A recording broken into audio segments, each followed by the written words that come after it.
Radio Campus et ses radios partenaires présentent la Nuit européenne des chercheurs 2020.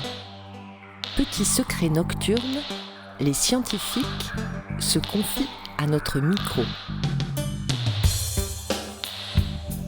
Je m'appelle Jean-Marc Nicot, je suis enseignant-chercheur à l'ENSEM, professeur d'informatique, et puis chercheur à l'Institut FEMTO-ST.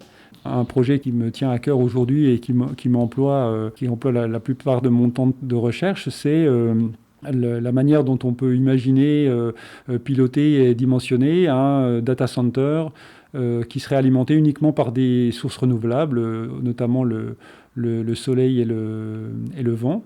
On peut se poser la question, oui, les data centers, on en parle beaucoup, c'est des choses qui sont dans la bouche de beaucoup de médias aujourd'hui. En réalité, les data centers, même si on en a une idée assez vague, c'est très concret, puisque à partir du moment où on a un téléphone dans sa poche, qu'on communique sur les réseaux sociaux, lorsqu'on envoie un mail, lorsqu'on lit un mail, lorsqu'on lit un article, que ce soit dans Le Monde, qu'on écoute la radio, etc., tous ces contenus, à un moment donné, sont nécessairement déposés sur un disque d'un ordinateur quelque part.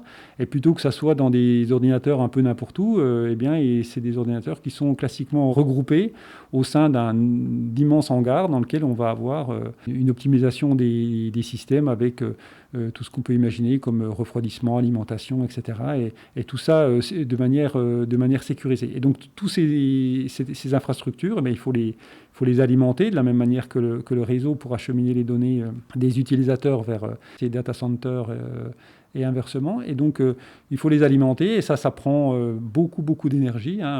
L'ADEME avait mesuré je crois que c'était en 2015, que une heure de mail sur la planète, c'est-à-dire concernant tout le monde, c'est plusieurs milliards, et on atteint des consommations qui sont proches de 4000 allers-retours Paris-New York en avion. Et ça pour une heure, donc 24 heures sur 24 et 365 jours sur 365. Donc on ne peut pas négliger cet impact. Comme on l'a vu avec le confinement, le numérique prend de plus en plus de place dans nos vies.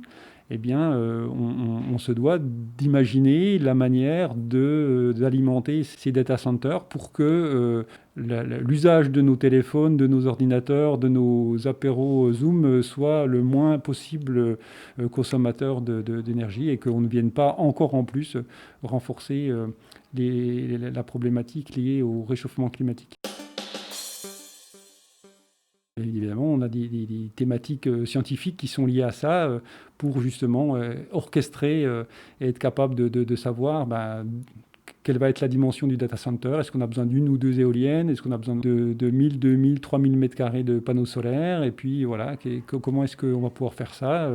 Et donc nous, on s'appuie sur des technologies qui sont liées, bien évidemment, lorsqu'on n'a pas de soleil, on a besoin quand même d'énergie, donc on doit pallier à ce manque d'énergie en passant. Donc on y pense tout de suite à une batterie, mais la batterie, elle va peut-être pas être suffisante. Donc on s'appuie aussi sur les technologies à hydrogène, donc les systèmes piles à combustible.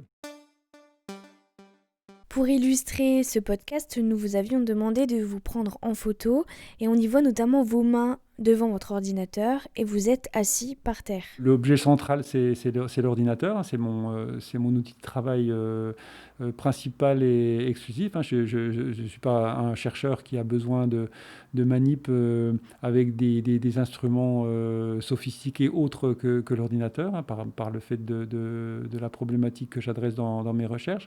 Et donc ça, c'est un premier point. Et le fait de finalement me placer comme ça au milieu de mon salon par terre, c'est le fait que cette recherche, elle peut se faire à de multiples endroits, et on se met à l'aise comme on le sent, et puis on peut communiquer facilement. Vous avez vu qu'il n'y a pas de fil, il n'y a rien, parce que on est relié avec le Wi-Fi, avec tout ce qu'on imagine comme réseau, avec le reste du monde, et tout ça au bout de ses doigts, quoi. Vous pouvez donc continuer votre recherche malgré le confinement, vous pouvez tant travailler à la maison qu'au laboratoire. Malgré tout, qu'est-ce que ce confinement a changé pour vous ? Toute la partie un peu intuitive ou non formelle est un petit peu mise de côté.